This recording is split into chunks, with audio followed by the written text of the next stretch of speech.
HDFC Bank issue ചെയ്യുന്ന ചില variant debit കാർഡുകളിൽ നമുക്ക് കോംപ്ലിമെന്ററി ആയിട്ട് എയർപോർട്ട് ലോഞ്ച് ആക്സസ് കിട്ടുന്നുണ്ട്. സെലക്ടഡ് ഡൊമസ്റ്റിക് എയർപോർട്ട് ലോഞ്ചുകൾ നമുക്ക് ക്വാർട്ടർലി ഇത്ര തവണ സൗജന്യമായിട്ട് ആക്സസ് ചെയ്യാം. ഇത് ഡിപ്പെൻസ് ഓൺ കാർഡ് വേരിയന്റിനനുസരിച്ചിരിക്കും. ഇപ്പോൾ നിലവിൽ വരുന്ന ഒരു അപ്ഡേറ്റ് അനുസരിച്ച് ഈ ഒരു HDFC ബാങ്കിൻ്റെ ഡെബിറ്റ് കാർഡുകളിൽ കിട്ടുന്ന ഒരു കോംപ്ലിമെന്ററി എയർപോർട്ട് ലോഞ്ച് ആക്സസിൻ്റെ ടേംസ് ആൻഡ് കണ്ടീഷനിൽ 2026 ജനുവരി 10 മുതൽ കുറച്ച് മാറ്റങ്ങൾ വരികയാണ്. ഈ ഒരു സ്പെൻഡ് ബേസ്ഡ് ക്രൈറ്റീരിയ വാല്യൂ കൂടുന്നുണ്ട്. അതുപോലെ തന്നെ നമുക്ക് ആക്സസ് ചെയ്യാൻ സാധിക്കുന്ന ഒരു മെത്തേഡ് ഉണ്ടല്ലോ. ഇപ്പോൾ നിലവിൽ നമുക്ക് കാർഡ് സ്വൈപ്പ് ചെയ്താണ് എൻട്രി ചെയ്യാനായിട്ട് സാധിക്കുക. ആ ഒരു മെത്തേഡിലേക്ക് ചെറിയ മാറ്റങ്ങൾ വരുന്നുണ്ട്. സോ ഇങ്ങനെ വരുന്ന മാറ്റങ്ങൾ എന്തൊക്കെ നമുക്ക് ഡീറ്റെയിൽ ആയിട്ട് നോക്കാം. Welcome to another video. വീഡിയോയിലേക്ക് കടക്കുന്ന മുമ്പ് വിവിധ ബാങ്ക് അക്കൗണ്ടുകളെ പറ്റിയും കാർഡുകളെ പറ്റിയും കൂടുതലായിട്ട് അറിയാനും അപ്ലൈ ചെയ്യാനും വിസിറ്റ് fino360.com, ആമസോൺ, ഫ്ലിപ്കാർട്ട് പോലുള്ള ഇ-കോമേഴ്സ് പ്ലാറ്റ്ഫോമുകളിൽ വരുന്ന ഓഫർ അപ്ഡേറ്റ് ടെലിഗ്രാമിൽ കിട്ടാനായിട്ട് ജോയിൻ എൻ്റെ offer telegram channel. Financial news update മലയാളത്തിൽ എല്ലാ ദിവസവും ടെലിഗ്രാം ചാനലിൽ അപ്ഡേറ്റ് ആയിട്ട് ലഭിക്കാനായിട്ട് join money Malayalam telegram channel. Link in below. ആദ്യം HDFC ബാങ്കിൻ്റെ ഏതൊക്കെ വേരിയന്റ് ഡെബിറ്റ് കാർഡുകളിലാണ് നമുക്ക് കോംപ്ലിമെന്ററി ആയിട്ട് എയർപോർട്ട് ലോഞ്ച് ആക്സസ് വരുന്നത്, അതുപോലെ തന്നെ നമുക്ക് എത്ര തവണ സൗജന്യമായിട്ട് ആക്സസ് ചെയ്യാമെന്ന് നോക്കാം. മില്ലേനിയം വേരിയന്റ് ആണെങ്കിൽ നമുക്ക് ക്വാർട്ടർലി ഒരു തവണയാണ് സൗജന്യ ആക്സസ് വരുന്നത്. പിന്നെ പ്ലാറ്റിനം വേരിയന്റ് ആണെങ്കിൽ 2 തവണ ക്വാർട്ടർലി ലഭിക്കും. ഇനിയിപ്പോൾ ടൈംസ് വേരിയന്റ് ആണെങ്കിൽ 1, ബിസിനസ് വേരിയന്റ് ആണെങ്കിൽ quarterly 2, giga variant debit card ആണെങ്കിൽ ക്വാർട്ടർലി 1, ഇൻഫിനിറ്റി വേരിയന്റ് ആണെങ്കിൽ ക്വാർട്ടർലി 4 എന്നിങ്ങനെയാണ് ഇപ്പോൾ നിലവിൽ നമുക്ക് ഡെബിറ്റ് കാർഡുകളിൽ HDFC ബാങ്കിൻ്റെ ഡെബിറ്റ് കാർഡുകളിൽ കോംപ്ലിമെന്ററി ആയിട്ട് കിട്ടുന്ന എയർപോർട്ട് ലോഞ്ച് ആക്സസുകൾ എണ്ണം. നിലവിലെ ക്രൈറ്റീരിയ ആദ്യം സൂചിപ്പിച്ചതുപോലെ തന്നെ നമ്മൾ പ്രീവിയസ് ക്വാർട്ടറിൽ 5000 രൂപ സ്പെൻഡ് ചെയ്യണം. 5000 രൂപ സ്പെൻഡ് ചെയ്താൽ മാത്രം മതി. എന്നിട്ട് കറണ്ട് ക്വാർട്ടറിൽ നമ്മളുടെ കാർഡ് നമുക്ക് സ്വൈപ്പ് ചെയ്തുകൊണ്ട് ലോഞ്ചിൽ നമുക്ക് സ്വൈപ്പ് ചെയ്തുകൊണ്ട് എലിജിബിലിറ്റി ചെക്ക് ചെയ്തുകൊണ്ട് നമുക്ക് ലോഞ്ചിലേക്ക് എൻ്റർ ചെയ്യാനായിട്ട് സാധിക്കും. എന്നാൽ ജനുവരി 10 മുതൽ ഒരു വാല്യൂ 5000 രൂപ എന്നുള്ളത് 10000 രൂപയായിട്ട് ഉയരുകയാണ്. പ്രീവിയസ് ക്വാർട്ടറിൽ മിനിമം 10000 രൂപയുടെ ട്രാൻസാക്ഷൻ നമ്മളുടെ ഡെബിറ്റ് കാർഡ് ഉപയോഗിച്ച് നടത്തിയാൽ മാത്രമേ നമുക്ക് കറണ്ട് ക്വാർട്ടറിൽ ഇവർ ഈ പറയുന്ന സൗജന്യ എയർപോർട്ട് ലോഞ്ച് ആക്സസ് കിട്ടുകയുള്ളൂ. അതുപോലെ തന്നെ നമുക്ക് നമ്മളുടെ കാർഡ് സ്വൈപ്പ് ചെയ്തുകൊണ്ടല്ല എൻട്രി ചെയ്യാനായിട്ട് സാധിക്കുക, പകരം വൗച്ചർ ബേസ്ഡ് എൻട്രിയിലേക്ക് അവർ മാറുകയാണ്. ഇപ്പോൾ HDFC ബാങ്ക് ഇഷ്യൂ ചെയ്യുന്ന ക്രെഡിറ്റ് കാർഡുകളിലൊക്കെ അങ്ങനെയാണ്. നമ്മൾ എലിജിബിൾ ആയി കഴിഞ്ഞാൽ നമുക്ക് ഒരു SMS കിട്ടും. ആ SMS-ൽ ഒരു ലിങ്ക് ഉണ്ടാകും. അതിൽ ക്ലിക്ക് ചെയ്ത് നമ്മൾ വൗച്ചറായിട്ട് റെഡീം ചെയ്ത് ആ ഒരു വൗച്ചർ കോഡ് വെച്ചോ അല്ലെങ്കിൽ QR കോഡ് കാണിച്ചുകൊണ്ടാണ് നമ്മളിപ്പോൾ നിലവിൽ ലോഞ്ചുകളിൽ എൻട്രി ചെയ്യുന്നത്. ആ ഒരു സെയിം മെത്തേഡ് തന്നെ ഡെബിറ്റ് കാർഡുകളിലേക്കും അവർ ഈ ഒരു ജനുവരി 10 മുതൽ ഇംപ്ലിമെൻറ്റ് ചെയ്യുകയാണ്.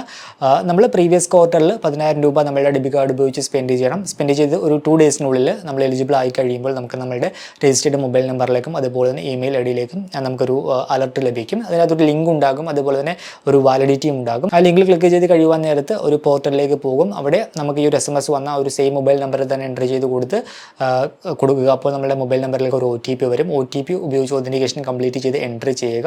അപ്പോൾ അവിടെ നമുക്ക് നമ്മളുടെ ഈ ഒരു ലോഞ്ചിൻ്റെ വൗച്ചറും കാര്യങ്ങളൊക്കെ നമുക്ക് ക്ലെയിം ചെയ്യാനായിട്ട് സാധിക്കും. അപ്പോൾ അവിടെ നിന്ന് നമുക്ക് ആ ഒരു വൗച്ചർ ക്ലെയിം ചെയ്യാം. ക്ലെയിം ചെയ്ത് കഴിയുമ്പോൾ നമ്മുടെ രജിസ്റ്റേർഡ് മൊബൈൽ നമ്പർ അതുപോലെ തന്നെ നമ്മളുടെ ഇമെയിൽ ഐഡിയിലേക്ക് നമുക്ക് ഒരു 12 മുതൽ 18 ഡിജിറ്റ് വൗച്ചർ കോഡ് കിട്ടും. ഒരു QR കോഡും കാര്യങ്ങളൊക്കെ ഉണ്ടാകും. അതുപോലെ തന്നെ വൗച്ചറിൻ്റെ വാലിഡിറ്റി ഉണ്ടാകും. ആ ഒരു വാലിഡിറ്റി വരെ നമുക്ക് ആ ഒരു വൗച്ചർ ഉപയോഗപ്പെടുത്താനായിട്ട് സാധിക്കും.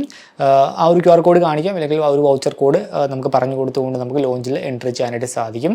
ഇപ്പോൾ നിലവിൽ ഈ ഒരു HDFC ബാങ്കിൻ്റെ ഡെബിറ്റ് കാർഡ് ഉള്ളവർക്ക് ആക്സസ് ചെയ്യാൻ സാധിക്കുന്ന ലോഞ്ചുകളുടെ ലിസ്റ്റിൽ കാണുന്നതാണ്. ഈ ഒരു ലിസ്റ്റിൽ നമുക്ക് അൺഫോർച്യുനേറ്റ്ലി കേരളത്തിൽ നിന്നും ഒരു ലോഞ്ചും അവൈലബിൾ അല്ല. ബാംഗ്ലൂരൊക്കെ അവൈലബിൾ ആണ്. സ്റ്റേറ്റ് നോക്കുക, സിറ്റി നോക്കുക, ലോഞ്ച് നെയിം നോക്കുക, ടെർമിനൽ ടൈപ്പ്, ടെർമിനൽ നോക്കുക. നമുക്ക് ആക്സസ് ഉണ്ടെന്ന് കരുതി ആ ഒരു എയർപോർട്ടിലെ ഏത് ലോഞ്ചിൽ പോയിട്ട് നമുക്ക് എൻ്റർ ചെയ്യാനായിട്ട് സാധിക്കില്ല. നമ്മുടെ ഡെബിറ്റ് കാർഡ് വേരിയൻ്റ് അനുസരിച്ച് നമുക്ക് ഇന്ന ടെർമിനലിലെ ഒരു ലോഞ്ച് നെയിം ഉണ്ടാകും. ആ ഒരു പർട്ടിക്കുലർ ലോഞ്ചിൽ മാത്രമേ നമുക്ക് എൻ്റർ ചെയ്യാനായിട്ട് സാധിക്കൂ. ഇപ്പോൾ കർണാടക ആണെങ്കിൽ ബാംഗ്ലൂരിൽ നമുക്ക് ടെർമിനൽ 1-ലെ ഡൊമസ്റ്റിക് ടെർമിനൽ 1-ലെ BLR ഡൊമസ്റ്റിക് ലോഞ്ചിലാണ് നമുക്ക് എൻ്റർ ചെയ്യാനായിട്ട് സാധിക്കുക. പോയിട്ട് വേറെ ലോഞ്ചിൽ എൻ്റർ ചെയ്യാനായിട്ട് സാധിക്കില്ല. ഡൽഹിയിലാണെങ്കിൽ ഇന്റർനാഷണൽ ടെർമിനലിലെ ടെർമിനൽ 3-ലുള്ള എൻകാം ലോഞ്ച്, അതുപോലെ തന്നെ ടെർമിനൽ 3-ലെ ഡൊമസ്റ്റിക് ലോഞ്ചിലെ എൻകാം ലോഞ്ച് നമുക്ക് ആക്സസ് ചെയ്യാനായിട്ട് സാധിക്കും. സോ ഒരു ലിസ്റ്റ് നോക്കി ആ ഒരു ലിസ്റ്റിലുള്ള ലോഞ്ചുകളിൽ മാത്രമേ നമുക്ക് HDFC ബാങ്കിൻ്റെ ഡെബിറ്റ് കാർഡ് ഉപയോഗിച്ച് ആക്സസ് ചെയ്യാനായിട്ട് സാധിക്കൂ. സോ ആ ഒരു കാര്യം മനസ്സിലാക്കിയിരിക്കുക. എലിജിബിലിറ്റി മീറ്റ് ആയി നമ്മൾ വൗച്ചർ റെഡീം ചെയ്ത് കഴിഞ്ഞാൽ ആ ഒരു വൗച്ചറിന് ഒരു വാലിഡിറ്റി വരുന്നുണ്ട്. നെക്സ്റ്റ് ക്വാർട്ടറിലെ എൻഡ് ഡേറ്റിലാണ് അതിൻ്റെ വാലിഡിറ്റി ആയിട്ട് വരുന്നത്. അതിന് മുമ്പായിട്ട് നമ്മളത് റെഡീം ചെയ്യണം. ഉദാഹരണമായിട്ട് ഇപ്പോൾ നമ്മൾ November 5, 2025 നമ്മൾ റെഡീം ചെയ്യുന്നതെങ്കിൽ നെക്സ്റ്റ് ക്വാർട്ടർ, അതായത് മാർച്ച് 2026 31 വരെ ആയിരിക്കും അതിൻ്റെ വാലിഡിറ്റി വരുന്നത്.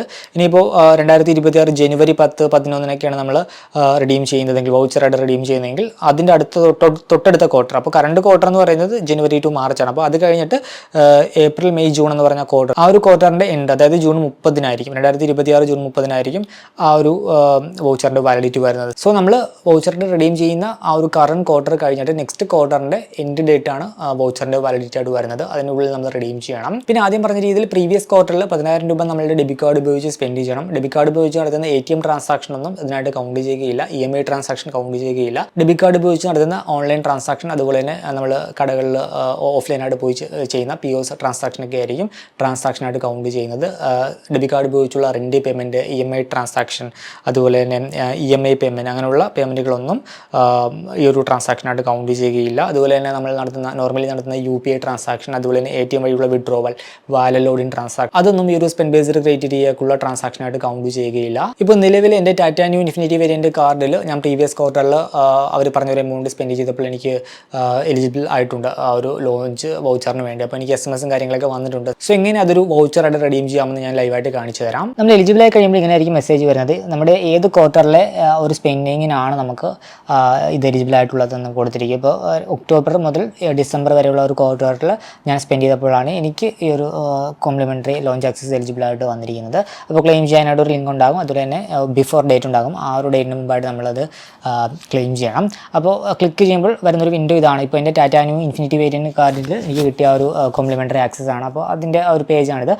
അപ്പോൾ നമ്മളുടെ SMS വന്ന ഒരു രജിസ്റ്റേർഡ് മൊബൈൽ നമ്പർ എൻ്റർ ചെയ്യുക. അപ്പോൾ ഫോണിലേക്ക് ഒരു OTP എൻ്റർ ചെയ്ത് കൊടുക്കുക. അപ്പോൾ ലോഗിൻ ചെയ്യുമ്പോൾ ഇങ്ങനെ ഒരു വിൻഡോ വരും. അപ്പോൾ അതിനകത്ത് നമ്മൾ ക്ലെയിം ചെയ്യാത്ത ആ ഒരു വൗച്ചേഴ്സും കാര്യങ്ങളൊക്കെ അവിടെ ഉണ്ടാകും. ഇപ്പോൾ എനിക്ക് നോക്കിയപ്പോൾ കുറച്ചൊരു 4 വൗച്ചേഴ്സ് അവൈലബിൾ ആണ്.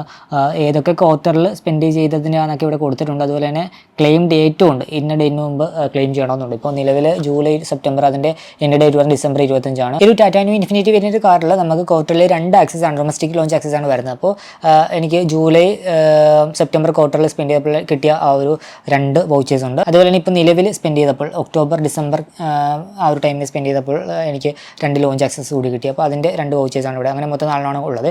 ഇപ്പോൾ ഇതെന്തായാലും ഡിസംബർ 25 എക്സ്പയർ ആകും. അങ്ങനെ വൗച്ചർ റെഡിയുമായി നമ്മൾ ഒരു രജിസ്റ്റർ മൊബൈൽ നമ്പറിലേക്കും ഇമെയിൽ ഐഡിയിലേക്കും നമുക്ക് വൗച്ചർ കോഡും ഡീറ്റെയിൽസ് ഒക്കെ കിട്ടി. അപ്പോൾ അങ്ങനെ 2 വൗച്ചർ ഞാൻ റിഡീം ചെയ്തു. അപ്പോൾ നമ്മളുടെ ആ ഒരു രജിസ്റ്റേർഡ് മൊബൈൽ നമ്പറിലേക്കും അതുപോലെ തന്നെ ഇമെയിൽ ഐഡിയിലേക്കും നമുക്ക് ഡീറ്റെയിൽസും കാര്യങ്ങളൊക്കെ വന്നിട്ടുണ്ട്. അപ്പോൾ 2 വൗച്ചർ വന്നിട്ടുണ്ട്. അപ്പോൾ ഇങ്ങനെയാണ് വന്നിരിക്കുന്നത്. അപ്പോൾ ഒരു QR കോഡ് ഉണ്ടാകും, QR കോഡ് കാണിക്കുക, അല്ലെങ്കിൽ വൗച്ചർ കോഡ് ഉണ്ടാകും, അത് കാണിച്ചാൽ മതിയാകും. നമ്മൾ റിഡീം ചെയ്ത വൗച്ചറിന് ഒരു എൻഡ് ഡേറ്റ് ഉണ്ടാകും, അതിവിടെ കൊടുത്തിട്ടുണ്ടാകും. ഇപ്പോൾ എൻ്റെ 2026 ജൂൺ 8. പിന്നെ ഈ ഒരു വൗച്ചർ കോഡ് ഉപയോഗിച്ച് എത്ര വിസിറ്റേഴ്സിന് എൻ്റർ ചെയ്യാം അതിൻ്റെ ഇതും കൊടുത്തിട്ടുണ്ട്. പിന്നെ എൻ്റർ ചെയ്യാൻ സാധിക്കുന്ന ലോഞ്ചുകളിലേക്ക് ലിസ്റ്റ് ഇവിടെ കൊടുത്തിട്ടുണ്ട്. പിന്നെ ഈ ഒരു വൗച്ചർ നമുക്ക് ട്രാൻസ്ഫർ ചെയ്യാൻ പറ്റില്ല. മുൻപ് വേറെ ആരുടെങ്കിലും കാർഡ് കൊണ്ടുപോയിട്ട് നമുക്ക് എൻ്റർ ചെയ്ത് കയറാൻ പറ്റും. ഇപ്പോൾ വൗച്ചർ ആയതുകൊണ്ട് അത് പറ്റത്തില്ല. കാരണം വൗച്ചറിൽ നമ്മളുടെ പേരുണ്ടാകും. ആ ഒരു പേരിൽ ഉള്ള ആൾക്ക് മാത്രമേ എൻ്റർ ചെയ്യാനായിട്ട് സാധിക്കൂ. ID പ്രൂഫ് ചോദിക്കുന്നതാണ് ഇവർ കൊടുത്തിരിക്കുന്നത്. പിന്നെ മാക്സിമം 2 മണിക്കൂറാണ് നമുക്ക് ലോഞ്ചിനുള്ളിൽ സ്പെൻഡ് ചെയ്യാനായിട്ട് സാധിക്കുക.